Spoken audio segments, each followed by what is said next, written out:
बालाजी दोस्तों, आपका राजनीति टॉक के चैनल में स्वागत है। तो चलिए, आज भारत का संविधान दिवस है। आज भारत अपना 76वां गणतंत्र दिवस मनाने जा रहा और मनाया भी है, जिसकी आपने सुबह सुबह असेंबली भी देख ली है। जितने भी हमारे कल्चर है, प्रोग्राम है, वो आप देख चुके हैं। तो चलिए आज इसी टॉपिक पे अपना चर्चा करते हैं, क्या है रिपब्लिक और इसका क्या मतलब होता है। तो भारत का आपको ये पता है कि भारत 15 अगस्त को आजाद हुआ था। 15 अगस्त 1947 को भारत को इंडिपेंडेंस मिली थी, मींस आजादी मिली थी। पर हम रिपब्लिक डे 26 जनवरी को ही क्यों मनाते हैं? क्यों 26 जनवरी को ही चुना गया? दो डेट्स क्यों? 15 अगस्त वाले दिन ही क्यों नहीं हमें रिपब्लिक मनाया गया? इसका क्या कारण है और क्यों मनाया गया? अब हम इसके बारे में चर्चा करेंगे। और इसी डेट को ही क्यों चुना गया? क्यों दो डेट चुने गए? ये सबसे बड़ा क्वेश्चन मार्क है और जिसके बारे में हम चर्चा करेंगे आगे के लिए। तो सबसे पहले चर्चा करने से पहले हमें यह पता होना चाहिए रिपब्लिक का मतलब क्या होता है, क्या मीन्स है, गणतंत्र का मतलब क्या है। तो गणतंत्र का अगर सिंपल मतलब आप समझेंगे तो सिंपल इसका मतलब और अर्थ है जहां हेड इलेक्शन के द्वारा चुना जाता है। जहां का हेड मतलब जिस कंट्री, जिस राज्य, जिस देश का हेड एक इलेक्शन के द्वारा चुना जाता है, ना कि विरासत के द्वारा। पैतृक नहीं, हेड ऑफ इलेक्शन मींस जनता के द्वारा ही चुना जाएगा, इलेक्शन के चुनाव के द्वारा ही चुना जाता है। और ब्रिटिश टाइम में कौन होता था head of state? British time में हेड ऑफ स्टेट होता था किंग ऑफ इंग्लैंड, मतलब इंग्लैंड का महाराजा ही इंडिया का हेड ऑफ स्टेट होता था, जो इंडिया में जितने भी रूल्स एंड रेगुलेशन है वही लगाता था, वही उसके सब पूरे राज्य और पूरा देश वही चलाता था। और आजादी के बाद सबसे बड़ी समस्या क्या थी इंडिया के पास? क्योंकि आजादी के बाद सबसे बड़ी समस्या थी इंडिया के पास अपना रूल, अपना कॉन्स्टिट्यूशन, अपना संविधान नहीं था। अपने लोगों के अधिकारों के बारे में उनको पता नहीं था। यह सबसे बड़ा चैलेंजिंग था। इंडिया के पास कुछ नहीं था आजादी के समय। उनके पास अगर आपने बचा अवसर कम थे, आपदाएं ज्यादा थी, मुश्किलें ज्यादा थी। इसी को पूरा असेंबल करने के लिए, फिर उसको रूलिंग चलाने के लिए ही संविधान की बनाया गया।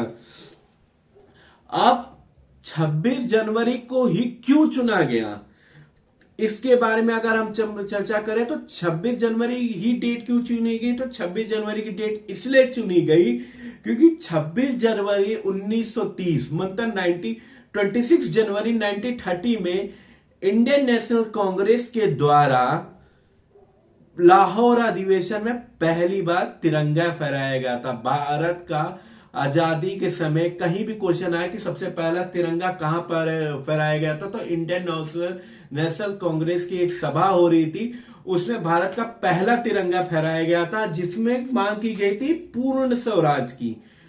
पूर्ण स्वराज की सबसे पहली मांग उसी समय की गई थी और इस समय 1930 में पहला तिरंगा फहराया गया था। और इसी डेट को चुनने का यही एक मतलब है क्योंकि ये हमारे जो फ्रीडम फाइटर्स हैं उनके बलिदान, उनके संघर्ष को प्रेरित करता है और तथा उनको इस तरह से समर्पित करता है। तो ये इस दिन पहली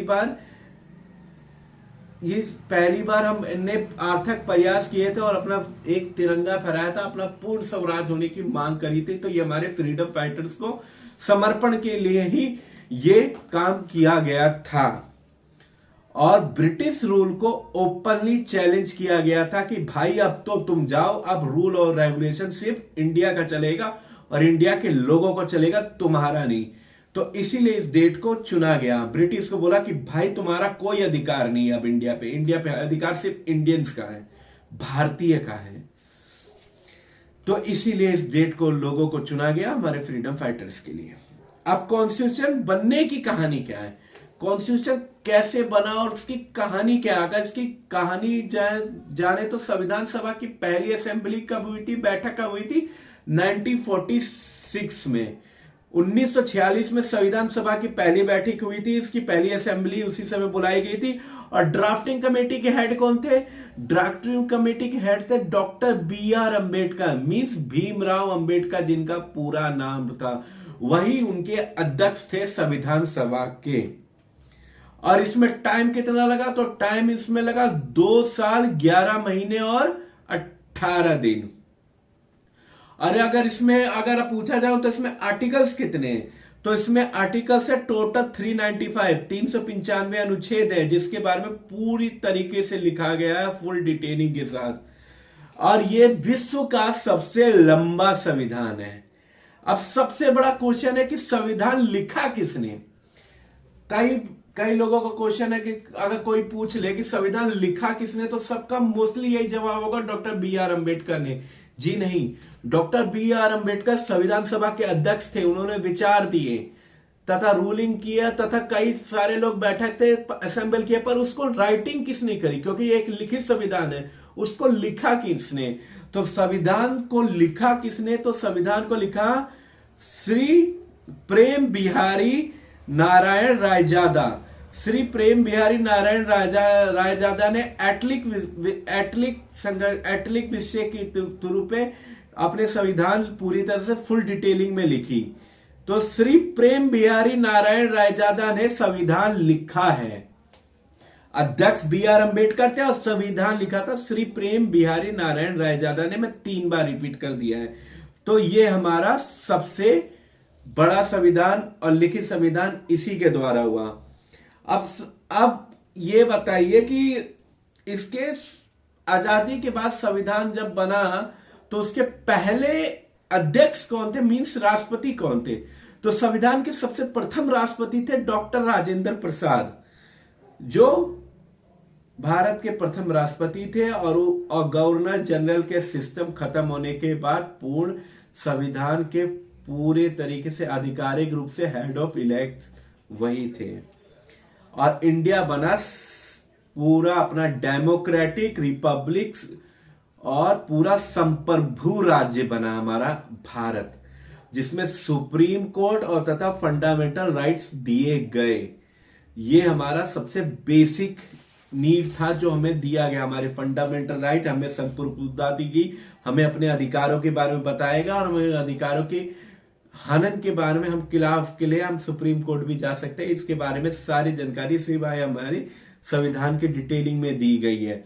और राजेंद्र प्रसाद जब बने थे तो भारत का पहला अगर परेड कहां हुआ था, तो भारत का पहला परेड पुराने किले में हुआ था। उस समय जब पहला संविधान बना था, जो अंग्रेज के हेड ऑफ गवर्नर थे, उस समय जब उन्होंने इलेक्ट किया था पहला संविधान, क्योंकि 1947 से 1950 तक भी इंग्लिश के ब्रिटिश गवर्नर जनरल के द्वारा जब संविधान भारत ने अपना एक संविधान पूरा बना लिया, तो उन्होंने भारत को पूर्ण रूप से संप्रभु जब घोषित करा, तो उसमें head of elect Rajendra Prasad थे, जो पुराने किले में बनाया गया। उस समय पहली बार तोपों की सलामी के द्वारा भारत को पूर्ण रूप से स्वतंत्र मान लिया गया। स्वतंत्र तो था, पर अब भारत के पास अपने एक राइट्स थे, एक अधिकार थे। और आज वर्तमान में भी भारत के पास अपने राइट्स और अधिकार वही है, और उतने ही है जिसके बारे में डिटेलिंग में मैं आपको पढ़ाता भी हूं और समझाता भी हूं। तो आज रिपब्लिक होने का मतलब क्या है? आज रिपब्लिक होने का मतलब क्या है कि सिंपल है कि हर सिटीजन बराबर है, जिसको वोट का हक दे रखा है, गवर्नमेंट ने अपना संविधान दे रखा है। और गवर्नमेंट क्या है, अब कभी संविधान और रूल्स से ऊपर नहीं जा सकती, वो कॉन्स्टिट्यूशन से ऊपर नहीं जा सकती। और जिसमें रूल ऑफ लॉ है, मतलब कानून का शासन है। तो इसका सबसे मेन ही पर्पस यही है कि भारत के असली पावर उनके लोगों के लिए है। तो आज वर्तमान में भी हमारा संविधान इतना ही सशक्त है। तो आपको मीन्स ये कि आपको लगता है कि आपका शोषण हो रहा है, तो आपको अपने अधिकारों के बारे में पता नहीं है, तो प्लीज अपने अधिकारों के बारे में जानिए, तभी आप रिपब्लिक डे मना पाएंगे और तभी आप अपने रिपब्लिक डे का अर्थ समझ पाएंगे। अपने अधिकारों का हनन नहीं होने दीजिए और ना किसी के अधिकारों का हनन कीजिए। ये आपका प्राकृतिक अधिकार है और ये आपके फंडामेंटल राइट्स है, आपके मानव अधिकार है। तो अपने अधिकारों के बारे में जानिए। अगर आप जानेंगे तो आप बहुत ही क्लेवर होंगे, समझदार होंगे और आपको अपने राइट्स पता होंगे, जिससे क्या होगा कि आपको कोई भी किसी से मूर्ख नहीं बना पाएगा। क्योंकि कोई भी बड़े बड़े अफसरों में जो पद में नहीं, कोई भी हो, नेता हो, अधिकारी हो, वो आपको रूल्स और रेगुलेशन में समझा देते हैं कि हमारे कॉन्स्टिट्यूशन में ये लिखा है, जबकि आपको उसकी डिटेलिंग नहीं पता होती, आपको डिटेल पता रखना है, अपना राइट टू इंफॉर्मेशन रखना है, अपना सूचना का अधिकार पूरा रखना है। तो यही हमारे संविधान की सभा की आज पूरी कहानी है। तो प्लीज मेरे इस चैनल को सपोर्ट कीजिएगा, सब्सक्राइब कीजिएगा और प्लीज ज्यादा से ज्यादा शेयर कीजिएगा ताकि मेरा चैनल आगे बढ़ सके। तो प्लीज इस चैनल को थोड़ा सा सपोर्ट कीजिए और अपना आशीर्वाद बनाए रखिए। जय बालाजी दोस्तों, जय बालाजी। सपोर्ट जरूर कीजिएगा दोस्तों।